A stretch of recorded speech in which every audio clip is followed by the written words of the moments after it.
আলামিন। যেই বান্দা সেজদার মধ্যে আপনার সঙ্গে কথা বলবে, এই উম্মত আমারে দিয়া দেন। সুবহানাল্লাহ, জোরে কর। মুসা পয়গম্বর বলতেছেন, ওগো রব্বুল আলামিন, আপনার যে বান্দা সিজদায় যায়া আপনার সঙ্গে কথা বলবে, ওই বান্দাগুলাকে আপনি আমাকে দিয়া, ওই উম্মতগুলাকে আমাকে দিয়া দেন। আল্লাহ ডাক দিয়ে বলতেছেন, পয়গম্বর মুসা, তোমাকে দেওয়া সম্ভব না। আমার আখিরি নবীর উম্মত আমি আল্লাহ সেপারেট কইরা লাইছি। আমি আমার আখিরি নবীর উম্মত গুলাকে সমস্ত পৃথিবীর মানুষ থেকে আলাদা কইরা লাইছি। জুরে কোন সুবহানাল্লাহ। মুসা পয়গম্বর বলতেছেন, ওগো রব্বুল আলামিন, আমাকে একটু দেখাইয়া দেন, আখিরি নবীর উম্মতকে একটু দেখাইয়া দেন। আল্লাহ বলেন, না, দেখানো সম্ভব না, কারণ তোমার 1000 বছর পরে তারা দুনিয়াতে আসবে। আল্লাহর পয়গম্বর হযরত মূসা আলাইহিস সালাম বলতেছেন, ওগো রব্বুল আলামিন, আমাকে একটু কথা শুনাইয়া দেন। আখিরি নবীর উম্মতকে আপনি রূহের জগতে ডাক দেন, তারা আপনার ডাকে জবাব দেবে। আমি মূসা তাদের কথাটা শুনতাম। আমার আল্লাহ রব্বুল আলামিন রূহের জগতে আখিরি পয়গম্বরের উম্মতকে ডাক দিছে, ও আমার আখিরি নবীর উম্মত। তখন আমরা বলছিলাম, লাব্বাইক আল্লাহুম্মা লাব্বাইক, লাব্বাইকা লা শারীকা লাকা লাব্বাইক। জুরে কোন সুবহানাল্লাহ। যখন আমরা জবাব দিয়েছি, লাব্বাইক আল্লাহুম্মা লাব্বাইক, লাব্বাইকা লা শারীকা লাকা লাব্বাইক, এই জবাব দেওয়ার পরে হযরত মূসা পয়গম্বর আমাদের কথা শুনছে, আখিরি নবীর উম্মতের মুখের ভাষা শুনছে। আল্লাহ জিজ্ঞাসা করলেন, পয়গম্বর মূসা, আমার আখিরি নবীর উম্মতের কথা শুনছনি? আল্লাহর পয়গম্বর বলতেছেন, আল্লাহ শুনছি। ও মূসা, কেমন লাগছে? মূসা পয়গম্বর বলেন, আল্লাহ, আমার জিন্দেগিতে এমন মধুর কণ্ঠ কোনোদিন শুনি নাই, শুনি নাই। জুরে কোন সুবহানাল্লাহ। ও মুসলমান, এই নবীর উম্মত হয়ে দুনিয়াতে আইসা খুশি না তো দেখিয়েছো আলোর।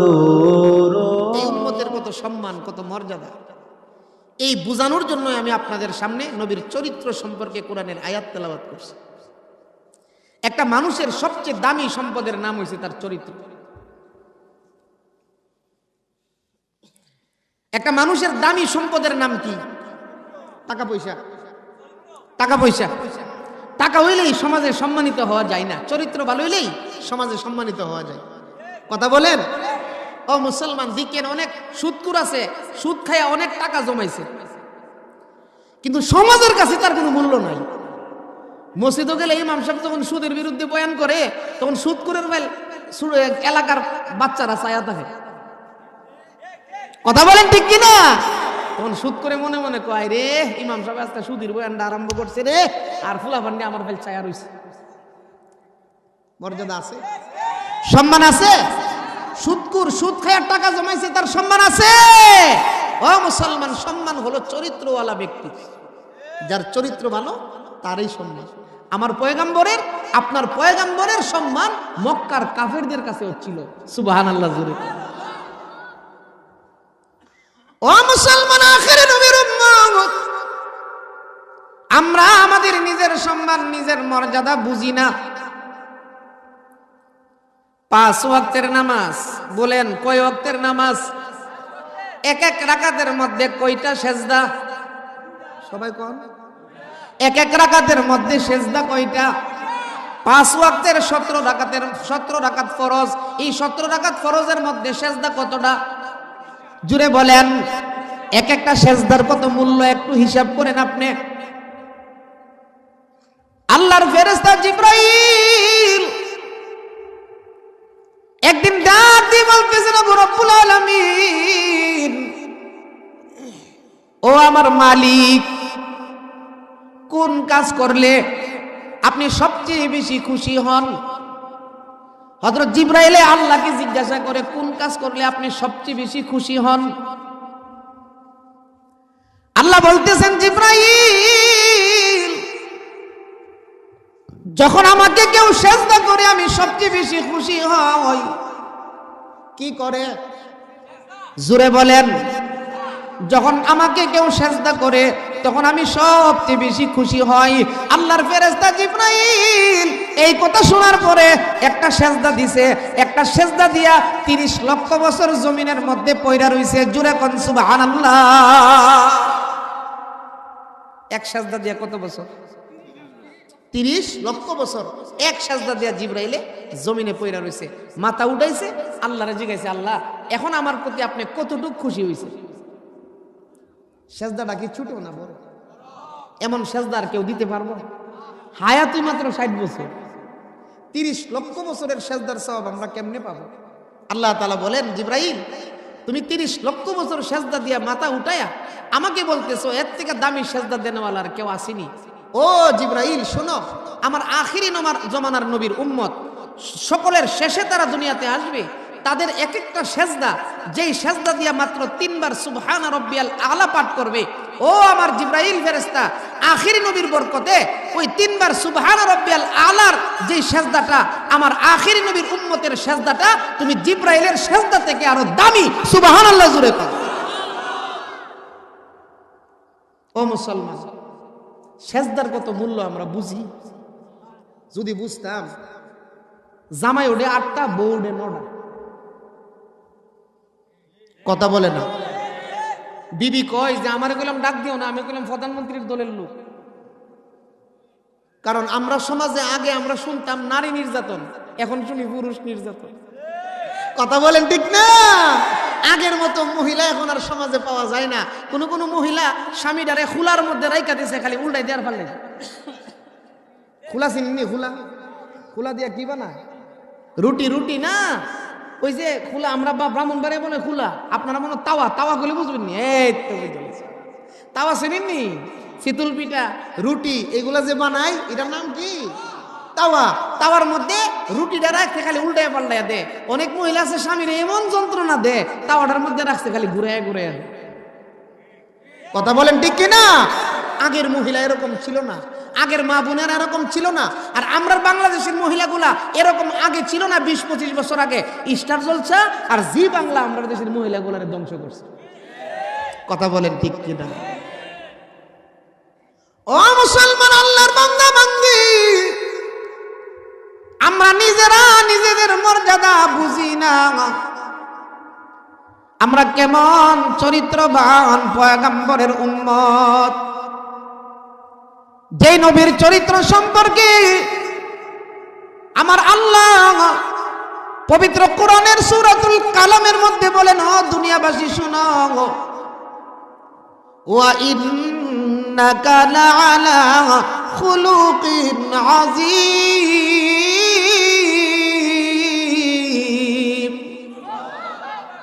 আল্লাহ বলেন আমার নবীর চরিত্র ফুলের চেয়েও, জুরে কোন, পবিত্র। এমন চরিত্রবান পয়গম্বরের উম্মত আমরা।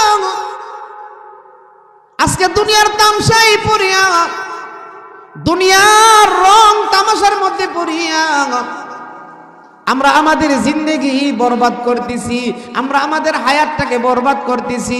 ও মুসলমান, আল্লাহর বান্দা বান্দি, এই নবীর উম্মতের এত সম্মান, এত মর্যাদা, একটা সেজদা দিলে ওই সেজদাটা আল্লাহর কাছে অনেক দামি হয়ে যায়। কথা বলেন ঠিক কিনা?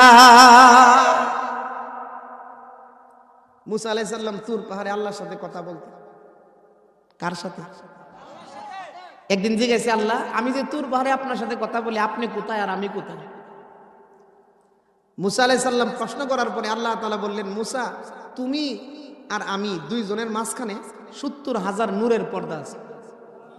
আস্তে কয়েন সুবহানাল্লাহ, আস্তে কয়েন সুবহানাল্লাহর আওয়াজই বুঝুম ওয়াজ কোন সময় শেষ করুন লাগবে। মুসা পয়গম্বর আল্লাহকে জিজ্ঞাইছে 70,000 নূরের পর্দা দুইজনের মাঝখানে। একটা পর্দা থেকে আর একটা পর্দার দূরত্ব হইল 1000 বছরের রাস্তা। একটা প্লেন বিমান 1000 চললে দূর যাইতে পারবো, কতটুকু রাস্তা হয়েছে একটা পর্দা থেকে আরেকটার পর্দার দূরত্ব, এমন 70,000 পর্দার দূর থেকে আল্লাহ মুসা নবীর সাথে কথা বলতেন। সুবহানাল্লাহ জোরে। একদিন মুসা আলাইহিস সালাম আল্লাহকে জিজ্ঞাসা, আল্লাহ আমার থেকে আরো কাছে গিয়ে আপনার সাথে কেউ কথা বলতে পারবেনি? আরো কাছে গিয়ে আল্লাহ তাআলা ডাক দিলেন, মুসা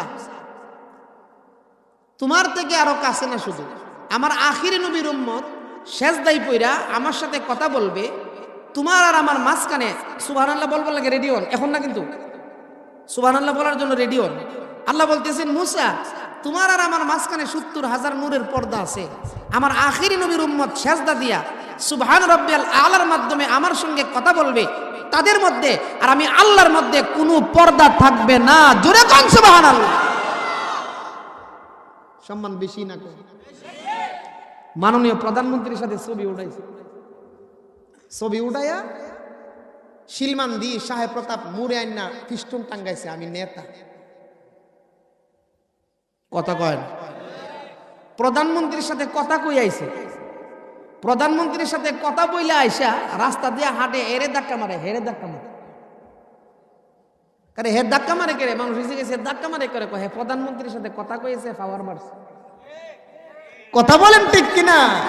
দুনিয়ার একজন নেতা মাননীয় প্রধানমন্ত্রীর সাথে কথা বলার কারণে যদি দুনিয়ার পাওয়ার বাড়ে, আমার আল্লাহর বান্দা সেজদা দিয়া আল্লাহর সাথে কথা বলবে, তার ইমানের পাওয়ার বাড়বে না কমবে?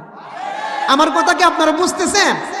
আমরা দেশে গেলাম নেতার অভাব নাই, গাছ উঠে আতলারে শুধু ফেস্টুন আর ফেস্টুন। আমরা দেশটা কিন্তু এটা ধনী রাষ্ট্র, এটা কিন্তু গরিব ছিল না। আমাদের দেশে ব্রাহ্মণবাড়িয়ার তিতাস গ্যাস আছে, কুমিল্লার বাখরাবাদ গ্যাস আছে, সিলেটে গ্যাস আছে, আমাদের বাংলাদেশে কয়লার খনি আছে, আমাদের বাংলাদেশের হাজার হাজার যুবক বিদেশ থেকে বাংলাদেশের টাকা চাকরি করে পাঠাইতেছে। এই দেশটা আসলে গরিব ছিল না, এই দেশটারে কিছু রাজনৈতিক নেতা নিজের পেটের পূজা করে দেশটারে গরিব বানায় রাখছে। কথা বলেন ঠিক কিনা? এই দেশ মূলত গরিব ছিল না, এই দেশের অবস্থা এরকম ছিল না। এই দেশটার নেতারা যদি মাননীয় প্রধানমন্ত্রীর নির্দেশে যদি আমরা বাংলাদেশের সবটি নেতা যদি মুত্তাকি আর পরহেজগার হয়ে জায়গা, এক সপ্তাহের ভিতরে আমরা দেশটা সিঙ্গাপুর হয়ে যাব। কথা বলেন ঠিক কিনা? আরে বাবারি গ্রামের একটা ফাতি নেতা গাছের মধ্যে উঠে আতলার পেস্টুন লাগাইছে নেতা। এক লোক তো রাত 12টার সময় করতে গেছে আইসে, আইসে এরা গাছের আঘাত মানুষ দিকা মাথা ফাঁকদা ঘুরে গেছে। পরে বাড়িতে গেছে, পরে বউ জিগাইতেছে কি হইছে, কি হইছে? পরে কুম আগে মাথার ফানি ডাল, মাথার ফানি ডালছে, ডালার পরে তখন সুস্থ হয়েছে। পরে জিগাইতেছে কি হইছে তোমার? আমি দিকাইছি গাছের আঘাত এক লোক দাঁড়ায় হাত লাগা। বিবি কইতেছে আরে না না, আমরা শুইল্লা নেতা নেতা। কথা বলেন ঠিক কিনা? ও মুসলমান যুবক, নেতৃত্ব দেন, অসুবিধা নাই। আপনার কবরে কিন্তু গেলে আপনাকে জিজ্ঞাসা করবে তোমার ধর্মের নাম কি ছিল। আওয়ামী লীগ করেন, বিএনপি করেন, কোনো অসুবিধা নাই। আমরা কোনো রাজনৈতিক দল করি না, আমরা দুনো দল নিয়ে কইতে পারি, আওয়ামী লীগও কইতে পারি, বিএনপিও বলতে পারি। কারণ উলামায়ে কেরাম হইছে জাতির শাহিদার। আলেমরা যখন মুখ বন্ধ করে লাইব, সমাজ এবং দেশ গুমরা এবং দেশ গুমরা হয়ে যাবে। কথা কয় না? শাহিদার বুঝেন না? শাহিদার শাহিদার যদি একবার শাহিদারি করতেছে, তার বাপ বুঝছে আর অন্য অন্য মানুষ বুঝছে, বাপরে ডুবাইয়া দে। কথা কয় না?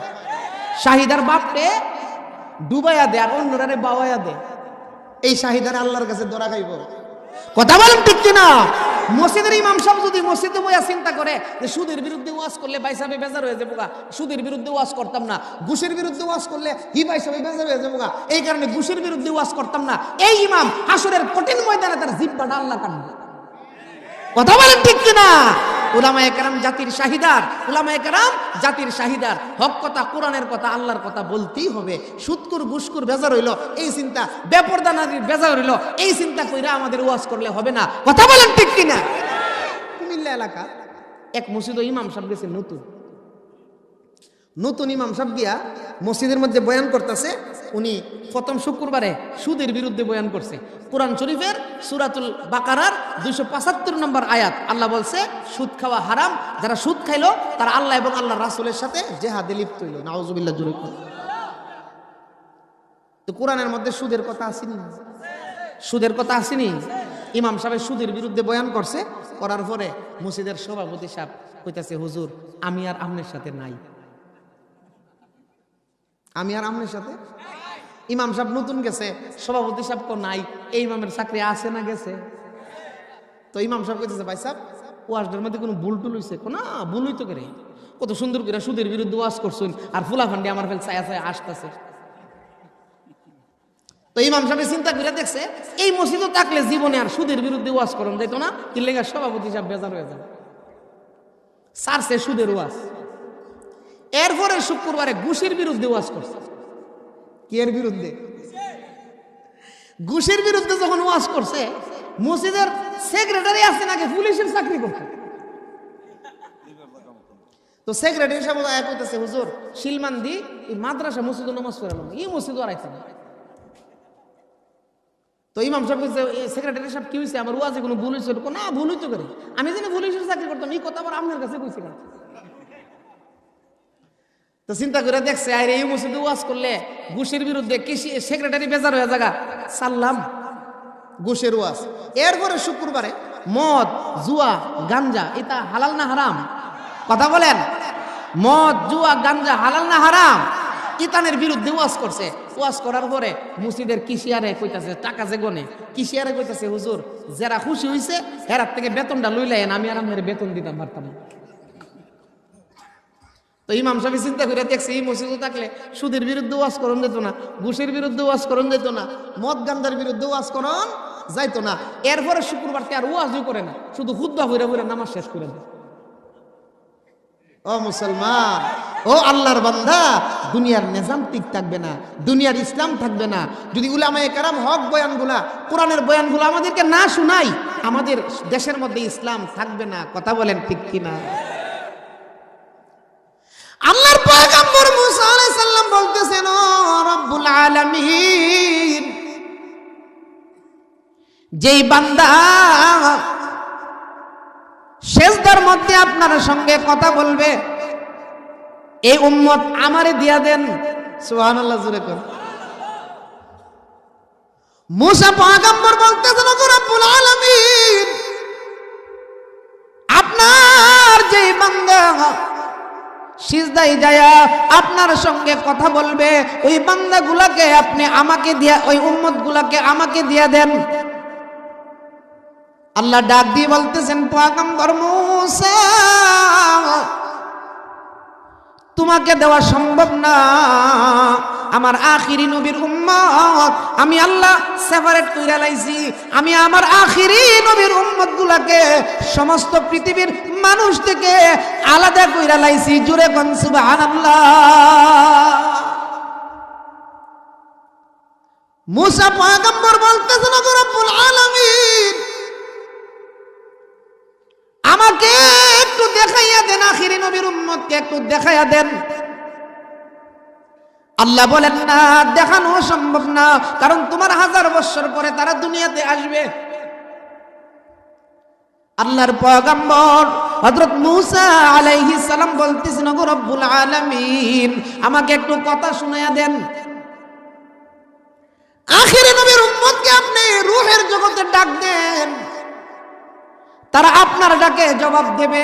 আমি মূসা তাদের কথাটা শুনতাম, আমার আল্লাহ রাব্বুল আলামিন রূহের জগতে আখিরি পয়গম্বরের উম্মতকে ডাক দিছে, ও আমার আখিরি নবীর উম্মত। তখন আমরা বলছিলাম, লাব্বাইক আল্লাহুম্মা লাব্বাইক, লাব্বাইকা লা শারীকা লাকা লাব্বাইক। জুরে কোন সুবহানাল্লাহ। যখন আমরা জবাব দিয়েছি লাব্বাইক আল্লাহুম্মা লাব্বাইক, লাব্বাইকা লা শারীকা লাকা লাব্বাইক, এই জবাব দেওয়ার পরে হযরত মূসা পয়গম্বর আমাদের কথা শুনছে, আখিরি নবীর উম্মতের মুখের ভাষা শুনছে।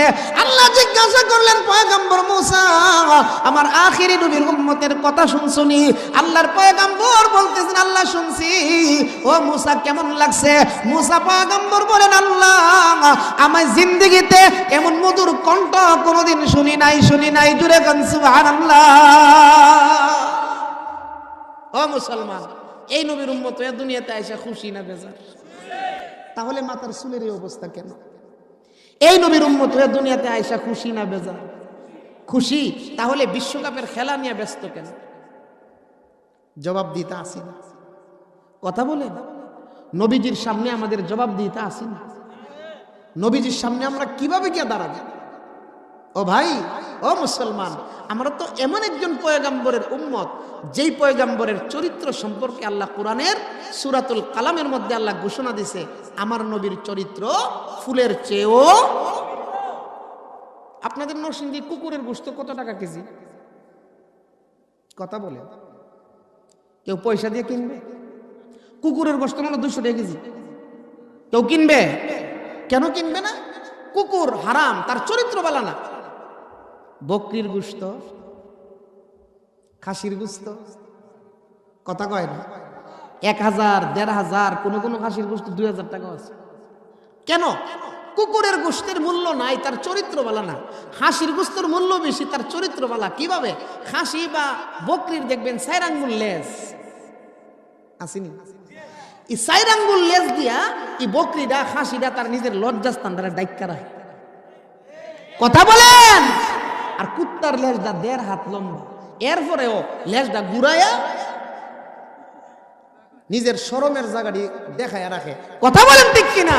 বুঝা গেল কুত্তার চরিত্র ভালো না, যার কারণে কুত্তার গোশত কেউ মাগনা দিলেও খাইতো না। আর খাসি তার চরিত্র ভালো, তার কারণে তার গোশতের মূল্য বেশি। ও যুবক মুসলমান ইমানদার, চরিত্রটা যদি আপনি ভালো করতে পারেন, যে দিক দিয়ে যাইবেন সবাই দেখলে আপনারা সালাম দিন। চরিত্র যদি খারাপ থাকে, মানছে দেখলে, মানছে গেলে, শয়তান যদি দেখে, শয়তানও যাবে অনেক দূর। কারণ আমরা দেশের কিছু যুবক আছে, হেরার কাছে শয়তান হয় না। আমরা দেশের কিছু মহিলা আছে, হেরার কাছে শয়তান হয় না। কষ্ট হইতেছে? কষ্ট হইতেছে? নবীজির প্রথম স্ত্রীর নাম কি ছিল? মাশাআল্লাহ, মাশাআল্লাহ, কোন সবাই কোন? নবীজির প্রথম বিবির নাম কি ছিল? হযরত মা খাদিজাতুল কুবরা রাদিয়াল্লাহু তাআলা আনহা। মক্কা মদিনা হজ করার জন্য কাটা কাটা গেছেন, হাজী সাহেব আছেন এখানে? মক্কাতে একটা পাহাড় আছে গারে হেরা, দেখছেন? গারে হেরাতে আমরা নবী 40 দিন পর্যন্ত অবস্থান করেছিল, মুরাকাবা করছিল, যেখানে আল্লাহ কুরআন নাজিল করছে। কোন কোন রিওয়ায়াতের মধ্যে আছে নবুয়তের 6 মাস আগে নবীজি 6 মাস এখানে অবস্থান করছে। আমরার মা হযরত খাদিজাতুল কুবরা দৈনিক 2 বেলা রাসূলের জন্য খাবার নিয়ে যাইতো ওই গর্তের উপরে গারে হেরাই। সুবহানাল্লাহ জোরে। আমি 2013 সালে এই গারে হেরার মধ্যে উঠছিলাম। এখন সৌদি সরকারের সিঁড়ি কইরা দেয়া রাখছে, সিঁড়ি এখন সিঁড়ি করছে। এরপরেও আমার উঠতে সময় লাগছে 4 ঘন্টা, নামতে লাগছে 2 ঘন্টা, 4 বোতল পানি লাগছে। কথা কি বুঝাইতাম পারতেছি? 1500 বছর আগে এই গারের হেরার মধ্যে সিঁড়ি ছিল না। আমার মা, আপনার মা খাদিজাতুল কুবরা কিভাবে উঠছে? আল্লাহর পয়গম্বর দো জাহানের বাদশা নবীজি একদিন গারে হেরার মধ্যে ধ্যানরত অবস্থান করছে। হযরত খাদিজাতুল কুবরা রাদিয়াল্লাহু আনহার শরীরের মধ্যে জ্বর, প্রচন্ড জ্বর। জ্বরের কারণে আম্মাজান খাদিজাতুল কুবরা উঠতে পারে না। কিছু দূর উঠে কিছুক্ষণ বসে থাকে, কিছু দূর উঠে আবার কিছুক্ষণ বসে থাকে। এইভাবে গারে হেরার মধ্যে উঠতে উঠতে অনেক সময় লাগছে। নবীজির দরবারে গিয়ে দাঁড়াইছে আম্মাজান খাদিজাতুল কুবরার চোখের মধ্যে পানি, উনি কান্দে। জোরে কোন সুবহানাল্লাহ। আল্লাহর পয়গম্বর মুস্কি মুস্কি হাসে, বিবি কান্দে, স্বামী হাসে। আম্মাজান খাদিজাতুল কুবরা ডাক দিয়ে বলতেছেন, ইয়া রাসূলুল্লাহ, ওগো আল্লাহর হাবিব, ও আমার স্বামী, আমি কান্দি আর আপনি হাসেন, তার কারণটা কি? আল্লাহর পয়গম্বর ডাক দিয়ে বলতেছেন, ও খাদিজা, তোমরা শোনো, তুমি আসার আগে আমার কাছে হযরত জিবরাইল আলাইহিস সালাম আসছিল, খাদিজা তুমি যে কষ্ট কইরা, তুমি যে গারে হেরার মধ্যে কষ্ট কইরা উঠেছ, তোমার কষ্ট দেখা স্বয়ং আমার আল্লাহ জিবরাইলের মাধ্যমে তুমি খাদিজাকে সালাম জানাইছে। জুরে কোন সুবহানাল্লাহ। কে সালাম জানাইছে? হযরত খাদিজাতুল কুবরারে কে সালাম জানাইছে? আমরার দেশের মহিলারা রে শয়তানেও সালাম জানানা দূরে থাকে। কেমনে দূরে থাকে? ব্যাখ্যা নেন। বেপর্দা মহিলা যখন রাস্তাঘাটে হাঁটে তখন শয়তান 10 মাইল দূর দিয়া ঘুরে। শয়তানকে যদি জিজ্ঞাসা করেন, এই শয়তান তুই বেপর্দা নারীর কাছে যাস না কেন? তখন শয়তানে কো, ভাই আল্লাহর একটা হুকুম অমান্য করে আমি শয়তান হইছি। কথা বলেন। শয়তানে বলে আল্লাহর একটা হুকুম অমান্য করে আমি কি হইছি? শয়তান হইছি। এই মহিলাটা বেপর্দা চলতেছে, আল্লাহর হাজার হাজার হুকুম অমান্য করতেছে। কোন সমাজে এই মহিলার উপরে আল্লাহর গজব কইরা জায়গা, এই কারণে আমি শয়তান ও বেডির কাছে যাইতাম না। কথা বলেন ঠিক কিনা? ও মুসলমান মা বোনেরা, অনুরোধ কইরা বলি, আল্লাহর নবীর স্ত্রী আমাদের মা খাদিজাতুল কুবরাকে আল্লাহ সালাম জানাইছে। সুবহানাল্লাহ, জোরে কো। ও মুসলমান মহিলা, আল্লাহ সালাম জানাইছে। এরপরেও তার আমলের অবস্থাটা দেখেন না। ইন্তেকালের সময় নবীজির উরাতের মধ্যে, নবীজির রান মুবারকের মধ্যে আম্মা জানের মাথা চোখের পানি ছাড়ে। আল্লাহর পয়গম্বর ডাক দিয়ে বলতেছেন, খাদিজা কেন কান্দো? কান্নার কারণটা কি? হযরত খাদিজাতুল কুবরা ডাক দিয়ে বলতেছেন, নবী গো, কান্নার কারণ হলো আমি কবরের মধ্যে গিয়া কি জবাব দেব? কবরে যাওয়ার লাগবে না। খাদিজাতুল কুবরা আল্লাহর সালাম পাইছে, উনি টেনশন করতেছে কবরে গিয়া কি জবাব দিব। আম্মা জান খাদিজাতুল কুবরা রাদিয়াল্লাহু আনহা বলতেছেন, ইয়া রাসূলুল্লাহ, ওগো আল্লাহর হাবিব, কবরে গিয়া আমি আমার আল্লাহর দরবারে কি জবাব দেব? কবরের কাছে গিয়া কি জবাব দেব আমি? এই জন্য কবরের টেনশনে আমি কান্দি। কবর যেদিন ডাকবে আমায় সকাল সন্ধ্যা বেলা পুরিয়ে যাবে গো আমার এই জীবনের লীলা, এই জীবনের খেলা মাগরিবেতে ডুবে যাবে গো। মুনকার নাকির সওয়াল করবে কবরে আসিয়া, 3 সওয়ালের জবাবে নিবে গো আমার এই জীবনের লীলা, এই জীবনের খেলা মাগরিবেতে ডুবে যাবে গো। ও মুসলমান আম্মা জান হযরত খাদিজাতুল কবরের মধ্যে, কবরে যাওয়ার আগে আগে নবীজির পা মুবারকের মধ্যে মাথা রাইখা কান্দে। আল্লাহর পয়গম্বর ডাক দিয়ে বলতেছেন, খাদিজা কেন কান্দো? নবীজি বলতেছেন, খাদিজা কেন কান্দো? হযরত খাদিজা বলতেছেন, কি জবাব দিব কবরে গিয়া, এই জন্য আমি কান্দি। জুরে কোন সুবহানাল্লাহ। আম্মা জান কবরে গিয়ে কি জবাব দিব, এই জন্য কান্দি। আর আমরা দেশের পুরুষ মহিলা স্টার জলসার জি বাংলা লয়ে বয়ে বয়ে হাসে। কথা বলেন ঠিক কিনা? ও মুসলমান আমার মা, এত হাসি কেন আপনার? আপনি কান্দেন, 5 ওয়াক্তের নামাজ পড়েন, মালিকের দরবারে চোখের পানি ছাড়েন। শান্তি মালিক দেওয়ার মালিক। শান্তি দেওয়ার মালিক কে? একদিনের ঘূর্ণিঝড়, একদিনের, কিছুদিন আগে গেছে আপনাদের এলাকাত মনে হয়েছে 24 তারিখ, একদিনের ঘূর্ণিঝড় 35 জন লোক মারা গেছে পুরা বাংলাদেশে। কতজন? 35 জন লোক মারা গেছে। 3 কোটি মানুষ বিদ্যুৎ থেকে বিচ্ছিন্ন হয়েছে। কথা কয় না? ফসলের কি ক্ষতি হয়েছে এখনো হিসাব করে বাইর করতে পারছে না। হাজার হাজার কোটি টাকা ফসলের ক্ষতি হয়েছে। কথা বলে ইন্না বাদশা রব্বিকাল শাদীদ। ও মুসলমান যুবক যুবতী, আজকে টেলিভিশনের সামনে বৈশা, মোবাইলের সামনে বৈশা তুমি নাফরমানিতে লিপ্ত, যখন আল্লাহ দইরা লাইব আর সার দিবে। কথা বলেন ঠিক কিনা? আমরা বাঁচায় রাখছে কে? আরো আস্তে কর, একটা মহামারী গেছে আমরা দেশে কয়েক বছর আগে, এটার নাম কি? করোনা। নাম কি? আরো জোরে কর। দুইজন উঠে গেছে, আমরা এখন দোয়া করে এলাম ইনশাআল্লাহ। আইতাছে উনি, ও 1 নম্বরে গেছে। আমার মাহফিলও আবার একটা অভ্যাস আছে, আউন যা বাইরন যা। কষ্ট হইতেছে আপনাদের? ঘুমে ধরলে এখানে ফিরে ঘুমে যাবেন না, কিন্তু উঠুন যেত না। আপনার বাড়ি কাছে না আমার বাড়ি কাছে? কথা কন। আপনারা বাড়ির যেতে 10 মিনিট বা 5 মিনিট এরকম সময় লাগবে, আমার যাইতে কমপক্ষে 2 ঘন্টা। তাহলে তাড়াহুড়া আপনাদের বেশি না আমার বেশি? কালকে এখানে মাহফিল আছে তো? আছে। আমার আগামীকাল মাহফিল ময়মনসিং জামালপুর, ময়মনসিং থেকে আরো 70 কিলোমিটার। তাহলে তাড়াহুড়া তো আমার বেশি, কিন্তু আপনাদের আগ্রহ দেখা মনটা চাইতেছে যে আজকে 12টা পর্যন্ত ওয়াজ করি, আর 15 মিনিট সময় বাকি আছে। রাজি আসুন? রাজি?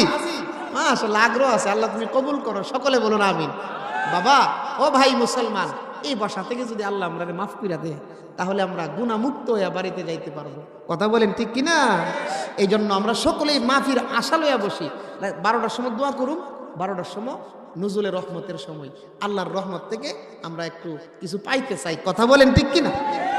তো যেই কথাটা বলতেছিলাম, আম্মাজান খাদিজাতুল কুবরা যদি কবরের জন্য কান্দে, আমাদের অবস্থাটা কি হওয়ার কথা ছিল?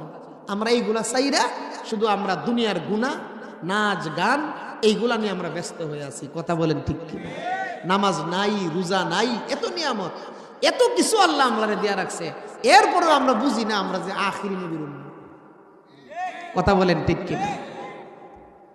নবীজি আমরার জন্য কতটুকু কষ্ট কইরা গেছে দুনিয়াতে, ঘটনা আপনারা সকলেই জানেন, তায়েফের কষ্ট। সুবহানাল্লাহ। যেই শরীর মুবারকের মধ্যে মশা মাছি বসা হারাম, ওই শরীর মুবারকের প্রত্যেকটা লুম দিয়া দিয়া রক্ত মুবারক ঝরছে কাফেরদের ঢিল দেওয়ার কারণে। আল্লাহর পয়গম্বর দুজনের বাচ্চা নবীজি তাইফের পাহাড়ের কিনারায় বৈশা বৈশা চোখের পানি ছাইরা কান্দে। আল্লাহ বলতেছেন, জিবরাইল, ও জিবরাইল যাও আমার বন্ধুকে গিয়া বলো, আমার বন্ধু যদি বলে 2টা পাহাড়ের গোসা দিয়া চিপা দিয়া তায়েফকে ধ্বংস করিয়া দেব। নবীজি ডাক দিয়ে বলেন, জিবরাইল, আমার আল্লাহ রব্বুল আলামিন, পুরা জগতের সমস্ত মাখলুকাতের রব। কথা বলেন, আমার আল্লাহ ভারতের মুদিরও রব, আমার আল্লাহ আমাদেরও রব, আমার আল্লাহ ডোনাল্ড ট্রাম্পেরও রব। কথা বলেন ঠিক কিনা? আল্লাহর পয়গম্বর ডাক দিয়ে বলতেছেন, জিবরাইল, ও জিবরাইল, আল্লাহ হইছে রব্বুল আলামিন, আর আমি মুহাম্মদ হইছি রহমাতুল লিল আলামিন। জোরে কোন সুবহানাল্লাহ। আল্লাহ রব্বুল আলামিন আর আমি মুহাম্মদ রহমাতুল লিল আলামিন। আমি দুনিয়াতে বদদুয়া করার জন্য আসি নাই, আমি দুনিয়ার তায়েফবাসীর জন্য দোয়া করে যাইতেছি। তারা বুঝছে না, তাদের আপনজনেরা আমাকে চিনতে পারবে। কথা বলেন ঠিক ঠিক? নবীজি বদদুয়া দেয় নাই। আল্লাহর হাবিব তো জানের বাচ্চা নবীজি দ্বীনের জন্য, ইসলামের জন্য এত কষ্ট করেছে, কিন্তু কাউকে বদদুয়া, কথা কোন আর জোরে বলেন, নবীজি কাউকে বদদুয়া দেয় নাই। আল্লাহর পয়গম্বর দ্বীনের জন্য, ইসলামের জন্য কত কষ্ট করছে, মক্কাতে থাকতে পারছিনি। কথা কয় না? মক্কা ছাইরা নবীজি যখন মদিনার দিকে যায়, মদিনার চৌরাস্তার মধ্যে নবী দাঁড়াইয়া মক্কার দিকে চেহারা কইরা দাঁড়াইয়া নবীজি কাঁদতে কাঁদতে নবীজির বুক মোবারক পানি দিয়া ভাসতেছে। জোরে কোন সুবহানাল্লাহ। আল্লাহ পাঠাইছে জিবরাইল, আমার বন্ধু কাঁদলে আমার আরশ পর্যন্ত কাঁদে। জিবরাইল তুমি যাও, আমার বন্ধুকে গিয়ে জিজ্ঞাসা করো কেন কান্দে। জিব্রাইল জিজ্ঞেসে ইয়া রাসূলুল্লাহ কেন কান্দেন? নবীজি বলতেছেন জিব্রাইল মক্কা ছাইরা মদিনা যাইতেছি, মক্কার মধ্যে আছে বাইতুল্লাহ, মক্কার মধ্যে আছে আরাফা, মক্কার মধ্যে আছে মুজদালিফা, মক্কার মধ্যে আছে জমজম, এইগুলার জন্য আমি পয়গম্বর কান্দি। জুড়ে কোন সুবহানাল্লাহ। মক্কা নগরীর পাক মাটিতে জমজমের কুয়া আছে গো, কত পশু পাখি খাই যে পানি মুদের যাওয়া হলো না, মনে কই উড়িয়া যাইতাম সোনার মদিনায়। কথা বলেন ঠিক কিনা? মদিনারি পাক মাটিতে দিনের নবী শুয়ে আছে গো, কত হাজি গাজি যাই সেখানে মুদের যাওয়া হলো না, মনে কই উড়িয়া যাইতাম সোনার মদিনায়। ও মুসলমান, আমার আপনার পয়গম্বর ইসলামের জন্য, দিনের জন্য, এই শিলমান্দি পর্যন্ত আওয়াজ পৌঁছানোর জন্য, শিলমান্দি পর্যন্ত দাওয়াতকে পৌঁছানোর জন্য নবীজির 63 বছরে অনেক অনেক কষ্ট করছে। কথা বলেন ঠিক কিনা? কষ্ট করছিনি? কষ্ট করছিনি? আমরা ইসলামের জন্য কিচ্ছুই করিনি। এরপরেও আমাদের নামাজ নাই, রোজা নাই। একটা হিন্দু, বুদ্ধ, খ্রিস্টান যেইভাবে চলে আমরা মুসলমানরা সেইভাবে সমাজে চলা। কথা বলেন ঠিক কিনা? ও মুসলমান, একটা ঘটনা বলি, আজকের মতো বিদায় নেব।